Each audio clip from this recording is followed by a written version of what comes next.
జమ్మూ కాశ్మీర్లోని త్రికూట పర్వతాల గురించి మాట్లాడుకుంటే అక్కడ లోపల ఒక పవిత్రమైన గుహ ఉంది. అదే వైష్ణోదేవి ఆలయం. ఈరోజు మనం ఈ శక్తివంతమైన పుణ్యక్షేత్రం వెనక ఉన్న కథ ఏంటి, దాని ప్రాముఖ్యత ఏంటి అనే విషయాలు తెలుసుకుందాం. 95 లక్షలు అక్షరాల 95 లక్షల మందికి పైగా ఇది కేవలం 2023లో ఒక్క సంవత్సరంలో వైష్ణోదేవిని దర్శించుకున్న భక్తుల సంఖ్య అన్నమాట. ఈ ఒక్క నంబర్ చాలు ఈ పుణ్యక్షేత్రం ఎంత గొప్పదో అర్థం చేసుకోవడానికి. అసలు అంత మారుమూలగా ఉండే ఒక పర్వత గుహకు ఇన్ని లక్షల మంది ఎందుకు వెళ్తున్నారు? ఏంటా ఆకర్షణ? ఈరోజు మన విశ్లేషణలో మనం కేవలం ఏంటి అని కాకుండా ఎందుకు అనే లోతైన ప్రశ్నకు జవాబు వెతుకుదాం. సరే, ముందుగా ఆ ప్రదేశం గురించి మాట్లాడుకుందాం. త్రికూట పర్వతం మీద సుమారు 5200 అడుగుల ఎత్తులో కొలువై ఉంది వైష్ణోదేవి. ఈవిడ ముగ్గురు దేవతల ఐక్యస్వరూపం. అందుకే ఇది కేవలం ఒక ఆలయం కాదు, అక్షరాల ఒక భక్తి శిఖరం. ఇక్కడో విషయం గమనించాలి, చాలా ఆసక్తికరంగా ఉంటుంది. ఈ గుడికి చాలా ప్రాచీనమైన మూలాలున్నాయి. ఏకంగా ఋగ్వేదం, మహాభారతంలో కూడా దీని ప్రస్తావన ఉందంటారు. కాని అంత పాపులర్ అయింది మాత్రం ఈ మధ్యనే, అంటే 20వ శతాబ్దం చివర్లో దీనికి విపరీతమైన ప్రజాదరణ వచ్చింది. భలే ఆశ్చర్యంగా ఉంది కదూ. సరే, ఇంతకీ ఆ యాత్ర వెనక ఉన్న అసలు కథేంటి, ఆ పురాణమేంటో ఇప్పుడు చూద్దాం. ఈ యాత్ర మొత్తం వైష్ణోదేవి ఇంకా ఆమెను వెంబడించిన భైరోన్నాథ్ అనే తాంత్రికుడి కథ చుట్టూనే తిరుగుతోంది. ఆ కథ ప్రకారం ఏం జరిగిందంటే, భైరోన్నాథ్ అనే తాంత్రికుడు దేవిని వెంబడిస్తాడు. అప్పుడు ఆవిడ అర్ధకున్వారి అనే గుహలో దాదాపు 9 నెలలపాటు ధ్యానం చేస్తుంది. అతను అక్కడిక్కూడా వచ్చేసరికి తన త్రిశూలంతో ఇంకో దారి చేసుకుని ప్రధాన గుహలోకి వెళ్ళిపోతుంది.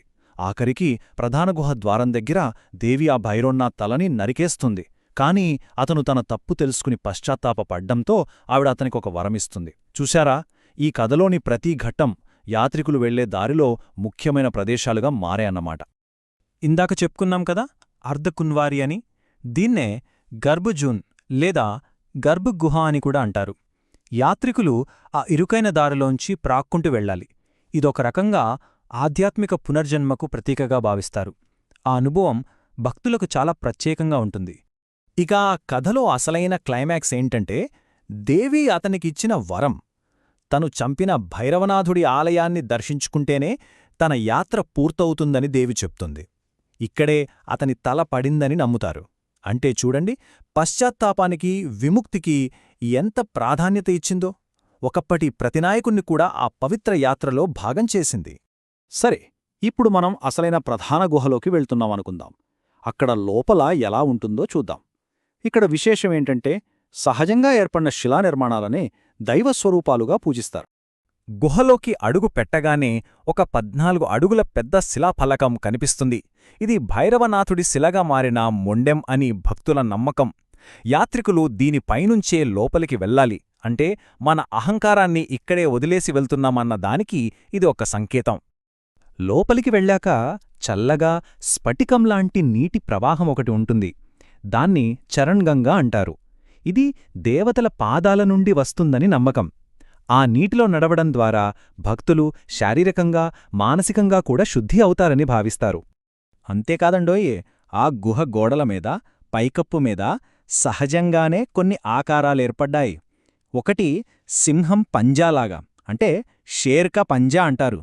ఇంకొకటి 1000 తలల శేషనాగుని పోలి ఉంటుంది.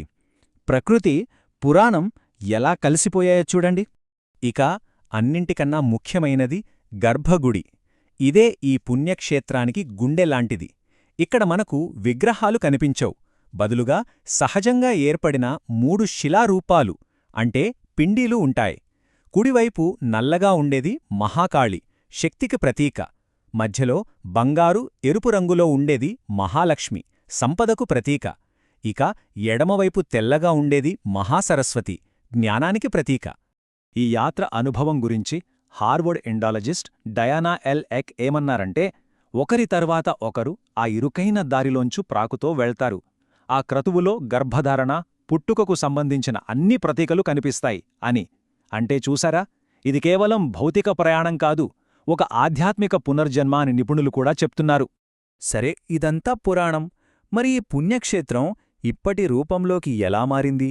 దాని ఆధునిక చరిత్ర ఏంటి, పరిపాలన ఎలా సాగుతుంది, ఆ విషయాల్లోకి వెళ్దామిప్పుడు. చూడండి, 1846లో మహారాజా గులాబ్ సింగ్ దీన్ని ధర్మార్థ ట్రస్ట్ కిందకి తీసుకొచ్చారు. చాలా కాలం వాళ్లే నిర్వహించారు. కాని అసలైన మార్పొచ్చింది 1986లో.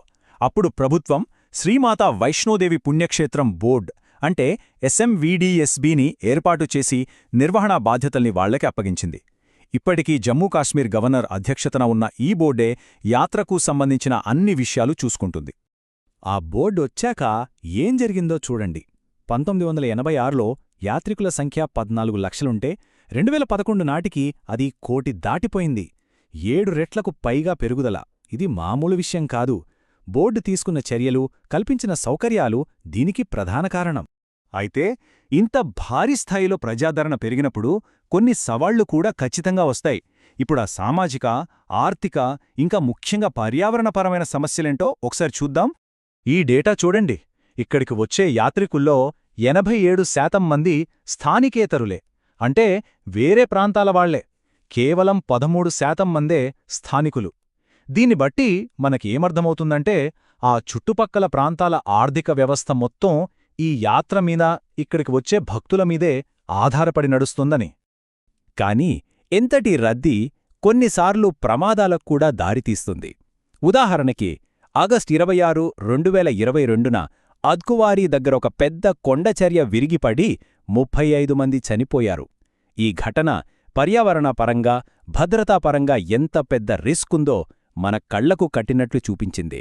ఆ ప్రమాదం తర్వాత వాతావరణ హెచ్చరికలు ఉన్నా యాత్రను ఆపలేదని అధికారులది క్రిమినల్ నిర్లక్ష్యమని ఆరోపిస్తూ ఒక క్రిమినల్ ఫిర్యాదు కూడా నమోదైంది. అంటే భక్తుల విశ్వాసం, భద్రతా నియమాల మధ్య ఎంత పెద్ద సంఘర్షణ ఉందో ఇది తెలియజేస్తుంది. అయితే ఇలాంటి ప్రమాదాలను నివారించడానికి ష్రైన్ బోర్డు కొన్ని చర్యలు తీసుకుంటోంది. ఉదాహరణకి ఆ కొండల వాలు స్థిరత్వాన్ని అంచనా వేయడానికి సాంకేతిక ఒప్పందాలు చేసుకుంది. అలాగే మనుషులు వెళ్లలేని చోట్ల డ్రోన్లతో విత్తనాలు జల్లి నేలకోతను అరికట్టడానికి ప్రయత్నిస్తోంది. టెక్నాలజీని వాడుకొని సమస్యలను పరిష్కరించే ఈ ప్రయత్నం నిజంగా మంచి పరిణామం. సో చివరిగా మన ముందున్న అసలైన ప్రశ్న ఇదే: ఏటా లక్షల మంది భక్తులు వస్తూనే ఉన్నారు. మరి ఇంత ప్రాచీనమైన విశ్వాసాన్ని, ఇంత సున్నితమైన పర్వత పర్యావరణాన్ని, రెండిట్నీ ఎలా కాపాడగలం? ఈ రెండూ కలిసి ఎలా మనుగడ సాగించగలవు? ఈ పవిత్ర స్థలం భవిష్యత్తు, ఈ ప్రశ్నకు మనం కనుగొనే సమాధానం మీదే ఆధారపడి ఉంది.